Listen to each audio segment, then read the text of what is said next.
So I feel like this week is becoming a Dior fragrances review videos week, or maybe a Michel Almairac fragrances videos week. Yesterday I did a video on Dior Fève Delicieuses alternatives. 2 days prior to that I did a video on Eau De Parfum fragrances, which all the fragrances are created by Michel Almairac. And Michel Almairac, with another perfumer, created Fahrenheit by Dior. And I'm actually starting to fall in love with this fragrance, and I haven't done that in ages. I haven't worn it for a long time, but now I'm kind of getting obsessed over the notes in here. And I'm kind of like falling in love with Violet Leaves, which Fahrenheit focuses on, and also Fahrenheit Le Parfum focuses on. So today we're doing a comparison video of the two fragrances, as these are pretty much the only two fragrances that are existing in this series. There might be others out there at discounters. In fact, this is probably the only one on the Dior website. This is a little more difficult to get here in the States, but it is available at discounters. Anyway, I'm going to tell you about these two fragrances and also discuss Violet Leaves a little bit with you as well. So if you're curious to learn about these two and how they compare them, please stay tuned.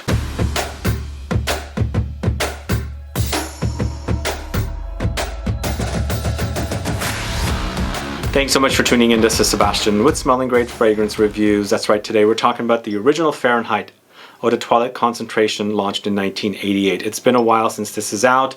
It still sells, and it's pretty much the only version that sells here in the States. This really never made it here as part of Dior as a release. It has made it here with at the discounters, obviously, but never as an actual release that's sold in the stores. Anyway, we'll find out about these two fragrances, how they compare, how they are similar, and also I'm going to talk to you a little bit about Violet Leaves and let you know that I have a video on this note on the channel, Violet Leaves, that you should go check out if you like the idea of this particular note. So we'll do all that. Before we do that though, if this is your first time tuning into the channel and you still haven't subscribed to the channel, please click the subscribe button below and also click the bell so you'll be notified for future videos and giveaways. So the reason I'm doing this video today is not only because I really am starting to be obsessing over this particular smell. It brings back lots of memories. I was only 17 years old when this came out. I am now almost 50 years old. So many years later, 33 years later, I'm falling in love with the way it smells. It's not the same fragrance as it once was. It's not its beastly form. I feel like it's gotten a lot thinner and not so dense, a lot lighter concentration, even though it's an Eau De Toilette. But as I get past those faults with this current concentration or formulation, it brings back memories of how it smells and how I used to love it and how I was obsessed with this particular bottle. I loved the color of the bottle, and it just reminded me of fire, and I think that's basically the idea behind this bottle. So I'll tell you a lot about this, but you know, this one actually is a fragrance that I immediately fell in love with. I bought it while I was in Paris, and it was January.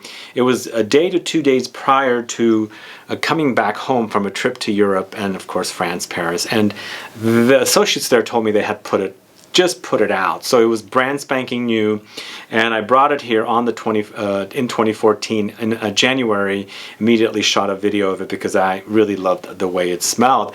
And it is a different take on the original Fahrenheit, a different take. Definitely notice differences. For me, it goes into a gourmand direction with that bourbon vanilla note, and bourbon vanilla of course has a boozy nuances. You do get the boozy qualities of the vanilla, and I find it to be kind of a gourmand take on this particular fragrance, whereas this one goes ultra masculine. In fact, when it was in its original formulation, it was ultra masculine. This one to me goes unisex, and that's what's become of fragrances these days. Male targeted fragrances, for me, I find very unisex. When this particular fragrance, when it was out back in the late 80s, I find it to be very butch and ultra masculine. So this came out in 1988. It's Eau De Toilette concentration. The perfumers are Michel Almairac and Jean-Louis Sieuzac. So currently on Dior's website, USA website, 100 ml is $95, 200 ml is $145. This is a 200 ml. I bought it at the discounters several months ago. It could have been, yeah, several months ago. It was around $100. So now I find it on the discounters for $111. It's considered a woody fragrance, leather, maybe floral woody, maybe musk, all of that comes to mind. And what's happening with this fragrance. Mostly it's about violet leaves, leather, mandarin orange. That's pretty much what I get with this one. And with the Fahrenheit Le Parfum 2014 launch, it's considered an Oriental spicy. As I said, it's not sold. They never made it as a release in the States, and I don't know why brands do that. Like a lot of fragrances, especially flankers, sometimes just don't get the release outside of you know, Europe or something, or sometimes they got a specific special market that they release fragrances in. But this one, along with Dior and Parfum, never made it as a release here in the States, so it never came here. But currently you can get it at FragranceNet for about $115 for a 75 ml, and I recommend this one as one of the best designers. I think it was a great release, and I don't know what the status is. I don't know if it's going to stick around, but a lot of these flankers come and go pretty quickly, so if you're a fan of it, get yourself a backup bottle or two, so that if it does get discontinued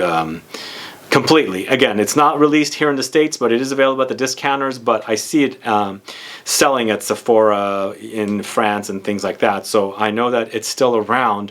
And Sephora is also owned by LVMH, which LVMH owns Dior, so I feel like if it's present on that website, then it's still, you know, as a release. It's a fragrance as a release, if that makes sense to you guys. The notes with this one is bourbon, vanilla, violet leaves, mandarin orange, and leather. So they are different, of course, but a little bit about violet leaves. Now, violet leaves are the leaves of the violet flower plant, obviously. And if you've ever, I'm a very, very curious person. I've always been curious as a kid, and I loved picking little flowers and smelling them and the leaves. So I know what I want to experience, the texture, the feel, and how they are. I cut into things and smell them. I was always very, very curious with smelling them, smelling different things, and I've been bit by bees many times, of course, you know, picking flowers with bees near them. But beyond that, the violet leaves are very kind of gelatinous, like almost like aloe vera, almost, not quite, or cucumbers is what I should say, because as a smell, it's very ozonic and cucumber-like. And there's a ton of violet leaves fragrances out there that are very popular, one of them being Green Irish Tweed. And then there's more modern fragrances, another one that I really love, a classic one, Jeffrey Bean. Gray flannel, that's the one.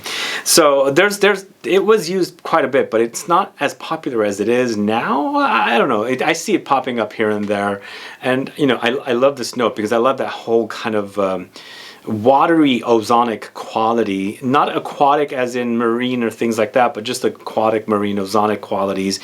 And the best explanation is a cucumber. When you cut into a cucumber, what do you see in there? There's like this kind of gelatinous, watery kind of consistency. And that's what I get with not only the fragrances, you get that experience. And depending on which version you're going with, the original or this, you get, you know, the other notes that are around it. And as I said, this one does go into that gourmand direction. You can still experience the ozonic quality of the violet leaves. You can still smell this, kind of like the note that's in here, but it's wrapped with that bourbon vanilla, which gives you that boozy nuances and the you know, gourmand vanillic qualities. But both fragrances do feature the violet leaves. Both fragrances also features leather, and both fragrances definitely features a mandarin orange note as well. So it does start orangey and fresh, and I feel like that mandarin orange note, and I'm picking up the bitter skin of the mandarin orange rather than the actual pulp and the juice of the mandarin. I think they're getting, for me, they get the redness, the oranginess from the mandarin orange, I feel like. It's just kind of like prominent, but you're getting a bitter version of it, at least the smell-wise. When you first smell it, that bitterness of the mandarin orange comes in, like it really, really hits your nose. And that's the distinction for me for this particular fragrance. I feel like that's a very, very prominent note. It's the standout note, and it what starts a fragrance. Totally does. And to me, it doesn't smell like it's true. You're smelling the mandarin orange off of a fruit, but you're smelling it connected or touching all the other notes in the fragrance to give it that kind of fiery, almost like cinnamon. Like I feel like I'm getting like this red hot kind of an experience from this fragrance, not because it has lots of cinnamon, because I don't think it does feature cinnamon at all. It's not a prominent note.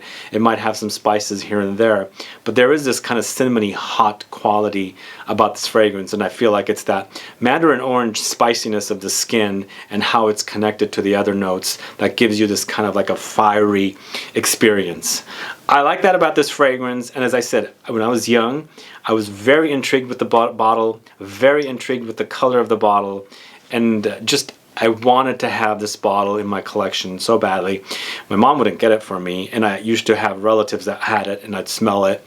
And you know, at that time I was kind of also getting older too, so I saved up my money and I actually bought a bottle myself, because up until that point I was wearing things like Drakkar Noir, and this was this new, unique, spicy kind of a different kind of a fragrance where it's fiery hot, and I wanted, you know, kind of like that exciting quality of this fragrance, and I wanted to have it as a, you know, fragrance for my collection. So, you know, I haven't worn this one since the mid-90s. But something happened. I think last year I did a video on violet leaves, and if you haven't caught that video, you should definitely check it out if you like this idea of this violet leaves, because recently also, I should also give credit to Amouage's Portrayal Man, which has become one of my favorite fragrances. It features violet leaves, and you can kind of, you know, slightly get qualities of the original Fahrenheit in there. Not like full-on identical, but you can kind of get hints of that fragrance smelling like this. Again, this is a unique fragrance on its own. It doesn't smell like Portrayal Man, but when you're wearing it, you get those nuances of like, oh, this is reminding me of Fahrenheit kind of thing. So I like that Portrayal Man. I really enjoy it. You should check it out if you like the idea of violet leaves. And again, that one was also featured in the violet leaves fragrances video.